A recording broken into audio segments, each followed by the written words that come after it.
ಇದೆ ಅಂತ ಮನೆಗೆ ಹೋಗಿದ್ದೆ. ನನ್ ಪಾಡಿಗೆ ನನ್ ಕೆಲ್ಸ ಮಾಡ್ತಿದ್ದೆ. ಪಕ್ಕದ ಮನೆ ಆಂಟಿ ಬಂದು ಕೇಳಿದ್ರು. ಪಕ್ಕದ ಮನೆ ಆಂಟಿ ಬಂದು ಕೇಳಿದ್ರು, ಏನಮ್ಮ ನಂದಿನಿ, ಏನಮ್ಮ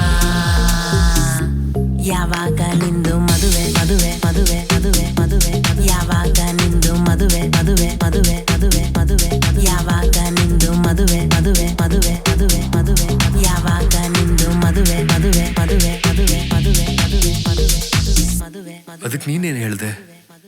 ನೀವು ಸತ್ಮೇಲೆ ನಂದು ಮದುವೆ ಮದುವೆ ಮದುವೆ ಮದುವೆ ಮದುವೆ ನೀವು ಸತ್ಮೇಲೆ